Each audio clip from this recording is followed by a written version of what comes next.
Hello Jharkhand के अगले toppers, क्या हालचाल। उम्मीद करते हैं आप भी अपनी पढ़ाई जो है बहुत ही शानदार तरीके से कर रहे होंगे, क्योंकि कुछ ही दिन में आपका एग्जाम है। 4 फरवरी को एक एग्जाम है। जी हाँ बच्चों, आज यहां पे हम 4 फरवरी के लिए इंपॉर्टेंट क्वेश्चंस लाए हैं जो आपके आने वाले एग्जामिनेशन के लिए काफी ज्यादा महत्वपूर्ण है।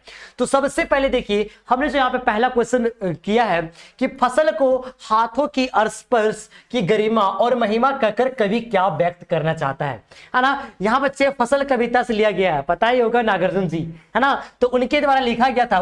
वो बोल रहे कि फसल जो है ये एक हाथों की स्पर्श की क्या है, गरिमा है और महिमा है। मतलब बच्चा हाथों का छूने का क्या महत्व है। ऐसा क्यों बोले हैं? तो बच्चा इसलिए बोले हैं, पहले सोचो कि केवल धूल मिट्टी सूर्य का किरण पानी रहने से फसल नहीं होगा। जब तक किसान उसे अपने हाथों से नहीं बोएंगे, जब तक सिंचाई नहीं करेंगे, तब तक होगा ही नहीं, है ना। देखो कवि फसल में फसल कविता में कवि नागार्जुन ने बताया है कि फसल केवल मिट्टी पानी धूप का परिणाम नहीं है, बल्कि यह मानवीय श्रम का गौरव है। मानवीय श्रम का गौरव है, इंसानों की मेहनत का गौरव है, किसानों की मेहनत का गौरव है। आप ये भी लिख सकते हैं। कवि के अनुसार फसल को उगाने में हजारों लाखों मजदूरों और किसानों के हाथ की मेहनत लगती है। जब कवि इसे हाथों के स्पर्श की गरिमा कहते हैं तो यह बात बताना चाहते हैं कि यहाँ पे मेहनत का सम्मान, फसल किसान के कठिन परिश्रम का फल है।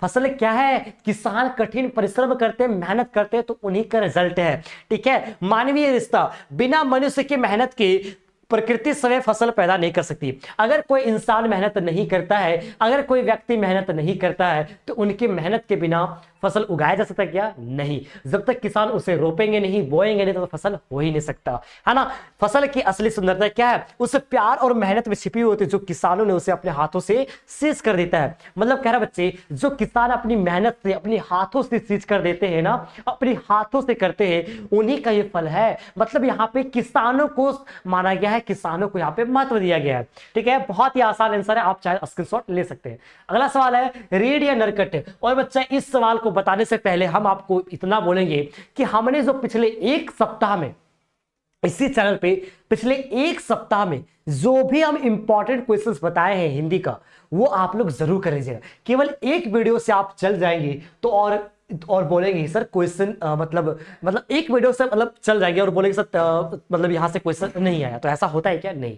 जब आप लोग बच्चे ढेर सारे क्वेश्चंस को करोगे तो आपका एग्जाम में बिल्कुल आएगा। ठीक है। तो बस मेरा कहने का सिंपल यही है कि आप क्या करो, पिछले एक सप्ताह का इसी चैनल पे जितने भी वीडियोस अपलोड हुए हैं उन सारे वीडियोस को देख लेना। ठीक है। आपका सवाल वहीं से रहेगा। आगे देखते हैं, रेड या नरकट क्या है और यह कहां पाई जाती है। बेटा रेड या नरकट क्या है? एक पौधा है जिसका उपयोग क्या करते हैं? शहनाई बजाने के लिए करते हैं। इस रेड घास क्या होता है? अंदर से खोखला होता है जिसके सहारे शहनाई फूका जाता है। शहनाई बजाने के लिए जिस नरकट का प्रयोग किया जाता है वह कहां? डुमराव, बिहार में डुमराव गांव में पाया जाता है, जो सोन नदी किनारे पाई जाती है। सोन नदी किनारे पाई जाती है। ठीक है। आगे देखते हैं, मैं क्यों लिखता हूं के आधार पर बताएं कि लेखक को कौन सी बातें लिखने को प्रेरित करती है। बेटा किसी भी लेखक को उसके मन की भीतरी व्यवस्था जो होती है, भीतर से कोई चीज आती है, मन में कोई चीज आता है जो क्या करता है? लिखने के लिए प्रेरित करता है ना किसी भी लेखक को। कभी कभी लेखक के मन में ऐसी अनुभूति जाग उठती है, ऐसा दिल में एक आवाज आता है कि वह उसे अभिव्यक्त करने के लिए विवश हो उठता है। उसे लिखना वो मतलब जरूरी समझता है। कौन है? लेखक, है ना। आगे देखते हैं, कभी श्वेत तो कभी रंगीन पताकाओं का फहराना किन विभिन्न अवसरों का की ओर संकेत करता है ना। बेटा साना साना हाथ जोड़ी से लिया गया है, मधु कांकरे द्वारा लिखा गया था। ठीक है, पता ही होगा। तो कभी सफेद कलर का पताकाएं, झलरी, है ना, झलरी सबसे प्रथम आपने यूज किया होगा, बिल्कुल, है ना। और रंगीन पत्रिकाएं मतलब रंगीन झलरी, कहीं सफेद झलरी कहीं रंगीन झलरी। क्यों किया जाता है? क्यों उसको अवसरों पे फहराते लोग, है ना। देखो लेखिका को घूमने जाते हुए रास्ते में बहुत सारी पौध पत्रिकाएं दिखाई देती है। जो लिखेगा गाइड होता है और ड्राइवर होता है कौन? जितेन नारगे। वो बोलते हैं ना कि जब भी किसी बुद्धिस्ट का मृत्यु होगा, जब भी कोई बौद्ध धर्म के लोग मर जाएंगे, तब क्या होगा? उसकी आत्मा की शांति के लिए सफेद पत्रिकाएं लगाई जाएगी। लेकिन अगर कोई नया काम शुभारंभ करेंगे तो उसके लिए रंगीन पत्रिकाएं लगाई जाती है। कितना सारा ना, जब भी कोई बुद्धिस्ट आदमी मर जाता है तो उनके लिए सफेद रंग का, और जब भी हम कोई नया काम शुरुआत करते हैं तो उनके लिए रंगीन रंग का पत्रिकाएं लगाया जाता है। गंगटोक का मेहनत कश बादशाहों का शहर क्यों कहा जाता है बेटा? तो गंगटोक को मेहनत कश बादशाहों का शहर इसलिए कहा जाता है क्योंकि वहां के लोग बहुत ज्यादा मेहनती होते हैं, वहां अपने क्षेत्र को सुंदरता बनाने के लिए निरंतर मेहनत करते हैं, और कठिन रास्ता जो वहां पे रास्ता बहुत खराब रहता है ना, तो उस रास्ता को भी वो खुद से बनाते हैं, पहाड़ को पर्वत को काट कर। देखो यहाँ पे क्या लिखा गया, गंगटोक को मेहनत कश बादशाहों का शहर इसलिए कहा जाता है क्योंकि वे इससे क्या कहते हैं, मेहनत करके लोगों ने क्या क्या सुंदर बनाया है। यहाँ तो प्रकृति ने तो सुंदर बिखरा ही है, लेकिन उसके साथ साथ यहाँ के लोगों ने कड़ी मेहनत करके इसको सुंदर बनाया है। ठीक है, आगे देखते हैं अगला सवाल, अगला सवाल, अगला सवाल। हलदार साहब हमेशा चौराहे पर रुककर नेताजी की मूर्ति को क्यों निहारते थे? है ना, जब बच्चा हलदार साहब जो थे ना एक देशभक्त व्यक्ति थे, ठीक है, और नेताजी की मूर्ति को क्यों निहारते बच्चा? क्योंकि नेताजी की मूर्ति पे संगमरमर का चश्मा नहीं था, है ना, कोई प्लास्टिक का चश्मा था। चौराहे पर नेताजी की मूर्ति भी देखकर उसने हमेशा खुशी होती थी, ठीक है, लेकिन नेताजी की नाक पे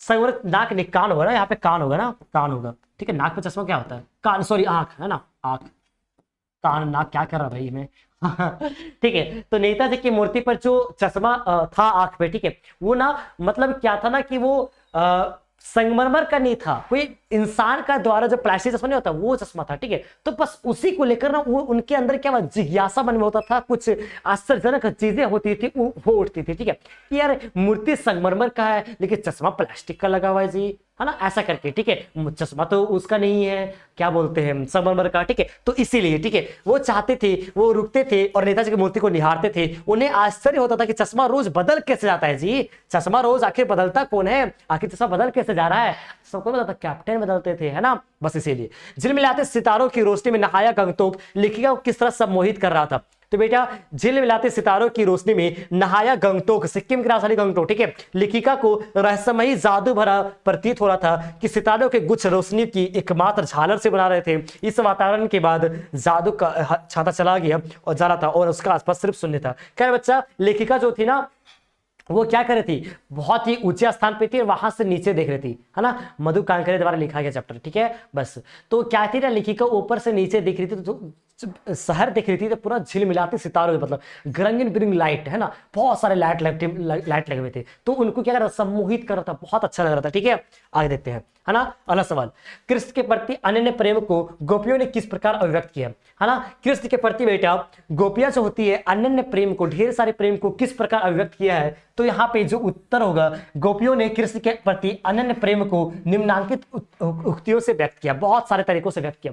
सबसे पहले क्या बोले थे वो, कि हम गुड़ और चींटी के समान है। वही गुड़ में क्या होता है, जब चींटी चले जाते हैं तो वहां से निकलना नहीं चाहता, वहीं से लिपटी रहती है, इसलिए बोलते हैं कि वो हम भी क्या है, श्री कृष्ण के प्रेम में क्या लिपटे हुए हैं, हम श्री कृष्ण के प्रेम में डूबे हुए हैं, ठीक है। वह स्वयं को क्या बोलती है, हारिल के पक्षी के समान बोलती है। जिस प्रकार हारिल पक्षी क्या करता है, अपने पैर पे ना लकड़ी को दबोचे हुए रखता है, ठीक है, और वो बोलते हैं कि जिस प्रकार हारिल पक्षी लकड़ी के अपने पैरों पे लकड़ी को दबोचे हुए रखते हैं, है ना, वो सोचते हैं कि हम भी क्या है, हम भी कृष्ण को अपने दिल में समाये हुए रखे हैं। जिसने कृष्ण प्रेम रूपी को लकड़ी को दृढ़ता से थामा हुआ है, वे मन में वचन से और कर्म से कृष्ण को क्या है, अपने मन में धारण किए हुए, अपने मन में क्या किए है, धारण किए हैं। वे जागते सोते दिन रात, यहाँ तक कि सपने में भी कृष्ण का नाम रटते रहते हैं। वो जागते हुए भी सोते हुए भी हर वक्त क्या करते हैं, कृष्ण का नाम रटते रहते हैं। आप लोग को भी याद आती होगी ना, आप लोग भी रटते होंगे ना, जब वो छोड़ दी तो हम सब समझ रहे हैं, ठीक है। तो बच्चा हमेशा वो क्या करते थे, कृष्ण का नाम रटती रहती थी। कौन? गोपियां। वे कृष्ण से दूर लेने पर योग का संदेश सुनते ही क्या थी, व्यथित हो उठती थी, गुस्सा हो उठती थी, ठीक है। तो यार बहुत ही प्यारा आंसर, बहुत ही सरल आंसर, बहुत ही इजी आंसर। आ जाते हैं भगत के व्यक्तित्व और उनकी वेशभूषा का अपने शब्दों में चित्र प्रस्तुत करें। तो देखो बच्चा, भगत का जो व्यक्तित्व था और उनका जो कपड़ा था, ठीक है, उसको लेकर, है ना, एक क्या करना आपको लिखना है। तो जो बाल गोविंद भगत थे, इसके लेखक का नाम क्या, राम वृक्ष बेनीपुरी, है ना। तो बेटा जो बाल गोविंद भगत थे ना, वो क्या थे, कैसे थे, वो एक साधु के अनुरूप थे, साधु नहीं थे लेकिन साधु जैसा दिखते थे, ठीक है। वो गोरे चिट्टे थे, मंजुले कद के थे, यानी ना ज्यादा लंबा थे ना ज्यादा छोटा थे। वो उम्र उनकी क्या थी, 60 साल से प्लस था, ठीक है। और उनके बाल पक गए थे, है ना, अरे बूढ़ा हो गया तो बाल पकेगा ही ना, बस इसी को आपको क्या करना, लिखना, याद करने की कोई जरूरत नहीं, बस आपको लिखना है, ठीक है, समझ कर लिखना है। उनका चेहरा क्या था बच्चा, सफेद बालों से जगमगा रहता था, वे कपड़े बहुत कम पहनते थे, बहुत ही कम ही कपड़ा पहनते थे, उनकी कमर में केवल लंगोटी रहती थी, ठीक है, कमर में क्या था बच्चा, केवल लंगोटी, सिर पर कबीरपंथी वाली कनपटी टोपी, कबीरपंथी वाली है ना टोपी लगाए हुए रहते थे, ठीक है। जाड़ा आने पे क्या था बच्चा, काला कलर का कंबल ले लेते थे और उनके मस्तक पर रामनंदी चंदन था, ठीक है, रामनंदी चंदन था, ठीक है, नाक के एक छोर से शुरू होकर ऊपरी ओर चला जाते थे, ठीक है, मतलब नाक से एक छोर से शुरू कर आगे तक, ठीक है, ऐसे करके, है ना। वे गले से तुलसी की जड़ों की एक बेडोल माला रखते थे, तुलसी की जो माला होता है ना वो रखते थे। उनकी वेशभूषा उनका व्यक्तित्व का साधु की तरह प्रतीत होता था, वो जो कपड़ा पहनते थे, जो उनका कपड़ा था, वेशभूषा था, है ना, वो साधु की तरह था। असल में वो साधु नहीं थे लेकिन साधु की तरह दिखता था। तो बहुत ही आसान आंसर है, आप इसे जरूर कर लीजिएगा। आगे देखते हैं, लेखिका की लेखिका के अपने पिता से वैचारिक टकराहट को अपने शब्दों में लिखिए। मनु भंडारी एक कहानी अभी पढ़े है ना, बस वही लिखने की बात की जा रही है। तो बच्चा वहां पे क्या था, उनके पिता से वैचारिक टकराहट, यानी लेखिका की सोच में और पिता की जो सोच है उनमें क्या टकराहट होती थी, क्या उसमें भिन्नता थी। तो आपको पता होगा उनके पापा जो थे वो चाहते थे कि जागरण हो, जागरूक बने, लेकिन वो नहीं चाहते थे घर के बाहर जाके आंदोलन करे। लेकिन मनु भंडारी जो थी वो क्या करती थी, आंदोलन करी थी, है ना। देखो यहाँ पे क्या होगा, लेखिका और उसके पिता के विचार आपस में टकराते थे। पिता लेखिका को देश समाज के प्रति जागरूक बनाना चाहते थे, ठीक है, पिता चाहते थे कि मेरी बेटी क्या हो, देश और समाज के प्रति जागरूकता हो जाए, है ना, लेकिन किंतु उसके घर तक ही सीमित रखना चाहते। वो चाहते थे घर तक रहे, आगे ना बढ़े, है ना, ढेर ज्यादा आगे ना बढ़े।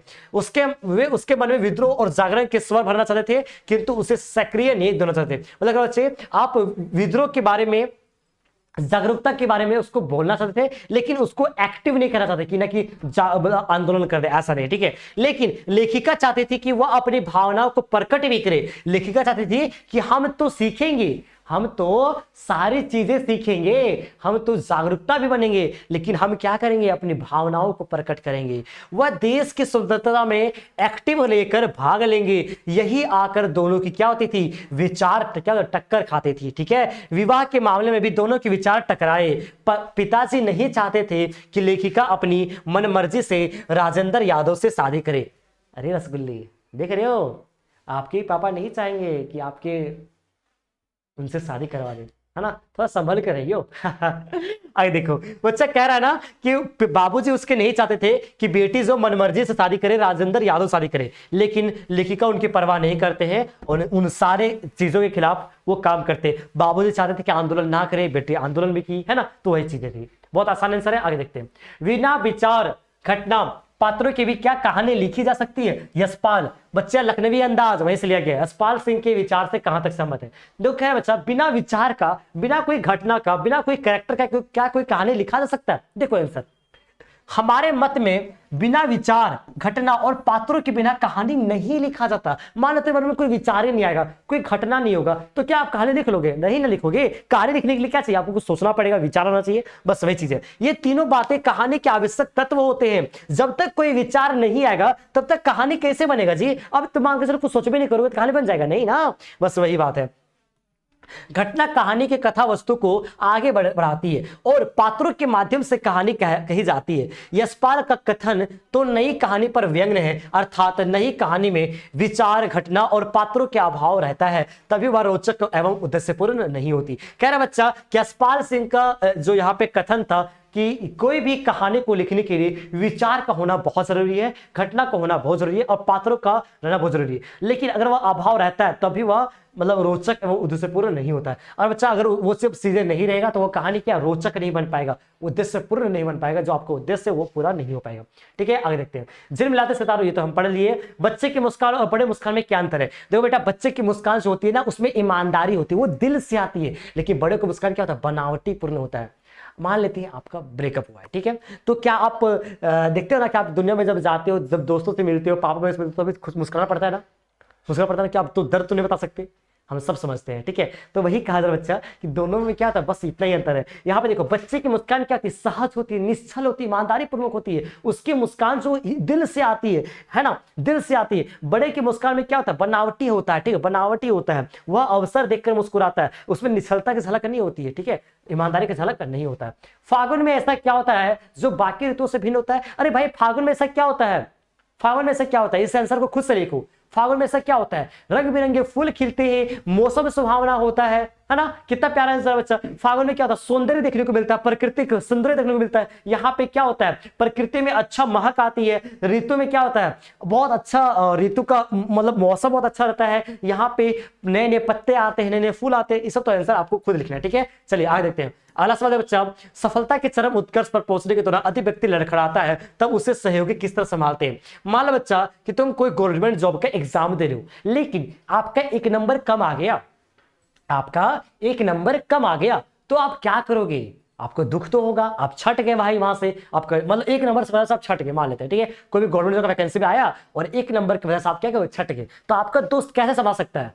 बोल सकता है भाई तुम भाई बहुत प्रयास किया, अरे एक नंबर ना, अगली बार तुम कर लेगा भाई, तुम कर ले, तुम्हारे में दम है, दम है। साहस दे सकता है, विश्वास दे सकता है, बस वही चीज तो लिखना है। जब कोई व्यक्ति सफलता के चरम शिखर पर, मतलब मान ले एक ही नंबर छट गया, पूरा सफलता पूरा पहुंच गया था, लेकिन एक नंबर से छट गया, वही कह रहा है। वो सफलता के चरम उत्कर्ष पर अचानक अगर लड़खड़ाता है तो उसके सहयोगी क्या करता है, बल देकर, उत्साह देकर, शाबाशी देकर, साथ देकर संभाल सकते हैं। वे अपनी शक्ति उसके लिए लगा देते हैं, वे उसकी कमी को पूरा करने के लिए भरपूर प्रयास करते हैं ना। चलिए आगे देखते हैं अगला सवाल, ठीक है। मन्नू भंडारी और ने अपनी मां के किन गुणों की चर्चा अपनी आत्मकथा में की है। देखो बच्चा, इस क्वेश्चन को बताने से पहले हम फिर बोलेंगे, एक बार फिर बोल रहे हैं कि जो भी मैंने पिछले 7 दिनों में, है ना, जो मैंने पिछले 7-8 दिनों में जो जितने भी वीडियोस हमने अपलोड किए हैं हिंदी का, उन सारे वीडियोस को आप लोग जरूर देखना, क्योंकि क्वेश्चन बच्चा यहीं से आता है ना।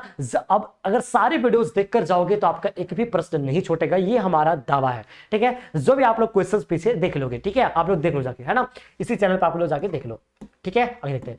मन्नू भंडारी ने अपनी मम्मी के कौन से गुणों की चर्चा अपनी आत्मकथा में की है। तो बच्चा, उसकी मम्मी क्या थी, शांत स्वभाव की थी। उनका उल्लेख करते हुए बताते हैं कि जो मम्मी है उनकी एक शांत स्वभाव की है ना। लेखिका ने उन्हें धरती से भी अधिक धैर्य और सहन शक्ति को देखा। लेखिका कहती है कि धरती से भी ज्यादा उनमें क्या सहन शक्ति है। वो अनपढ़ तो है लेकिन घरेलू नारी थी। उनका सारा जीवन क्या था, अपने पति के लिए, अपने बच्चे के लिए था, हमेशा उनकी सेवा में गुजरता था। वो हर समय क्या करते थे, बच्चों और पति की सेवा किया करते थे, हमेशा आगे रहते थे। उसने कभी किसी के प्रति कोई शिकायत नहीं की, ना उसने कभी रूठी मनमुटाव किया, है ना।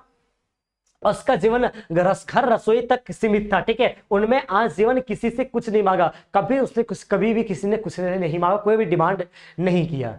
लेकिन अब तो ऐसा पॉसिबल नहीं है ना, अब तो ऐसा पॉसिबल नहीं, ये तो एक जमाना हुआ करता था, ठीक है। आ जाते हैं पिताजी की नवाबी आदतें। पिताजी को जो उनका अमीरी आदत था, अधूरी महत्वाकांक्षाएं था, सदा श्रेष्ठ पर रहने के बाद भी क्या था, उन्हें पीड़ा क्रोध के रूप में उनकी पत्नी पर बरसती थी। मतलब बच्चे, उसके जो पिताजी थे ना, थोड़ा खड़ूस टाइप से थे, ठीक है। मतलब थोड़ा हाथ पापा क्या कहता, डांटते थे किसको, इसकी मम्मी को, लेकिन इसकी जो मम्मी थी सब कुछ बर्दाश्त किया करते थे, है ना। लेखिका हमेशा क्या कहते थे, उसने सदा दूसरे को दिया। लेखिका बोलती है कि लेकिन उस मतलब जो उसकी मम्मी है हमेशा दूसरे को साथ दिया, उसने दूसरे को ही महत्व दिया, कभी कुछ मांगा नहीं। किंतु असहाय और व्यवस्था में लिपटा हुआ यह त्याग उनके बच्चों के आदर्श नहीं बन सका, है ना। इतने उच्च विचार होने पर वह लेखिका का आदर्श इसलिए नहीं बन सका क्योंकि लेखिका का स्वभाव क्रांतिकारी था और उसका विश्वास संघर्ष में था, है ना। ठीक है, आगे देखते हैं। तो बस इतना ही आंसर लिखना बच्चा, बहुत है, ठीक है, इतना आंसर लिखना बहुत है।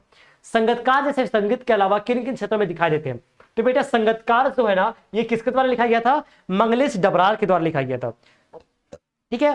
तो यहां पे सवाल है कि संगीतकार जैसे लोग कौन कौन जगह पर दिखता है, ठीक है, कौन कौन जगह पे संगीतकार जैसे लोग दिखाई देता है। तो पता होगा बच्चा, संगीतकार जैसे लोग ना कई क्षेत्रों पे दिखाई देता है। संगीतकार आखिर होता क्या है, मुख्य गायक का साथ देने वाले। कौन होता है, मुख्य गायक का साथ देने वाले। तो बच्चा, यहाँ पे वैसे लोग कहाँ पाए जाते हैं, तो पाया जाता है राजनीति में। जब नेता चलते हैं तो बोलते हैं ये पार्टी जिंदाबाद, ये पार्टी जिंदाबाद, पीछे से भी आता है, हाँ ये पार्टी जिंदाबाद, आता है कि नहीं आता है, बिल्कुल आता है। जब कोई चीज की खोज होती है, जैसे कि इस फोन का खोज हुआ, जैसे कोई किसी भी चीज का खोज हुआ, मान लेते कोई टेलीविजन का खोज हुआ, तो बच्चा उस साइंटिस्ट के पीछे भी 2-4 लोग होते हैं उनका साथ देने के लिए, लेकिन जो मेन होता है उन्हीं का नाम आता है। बस यहां पे मंगलेश डबराल कह रहे हैं कि जिनका प्रमुख गायक गायिकाओं का नाम आता है लेकिन साथ देने वाले का नाम नहीं आता है, तो उनको महत्व देने का प्रयास किए हैं। संगीतकार ऐसे व्यक्ति जो है ना, संगीत के अलावा नाटक में भी दिखते हैं, फिल्म में भी दिखते हैं, विभिन्न खेल में भी दिखते हैं, राजनीति में भी दिखते हैं और अन्य क्षेत्र में दिखाई पड़ते हैं। संत महात्माओं के शिष्य भी उनका सहयोग करते हैं। संत महात्मा जो होते हैं बच्चा, उनका भी शिष्य क्या करते हैं, उनका सहयोग करते हैं।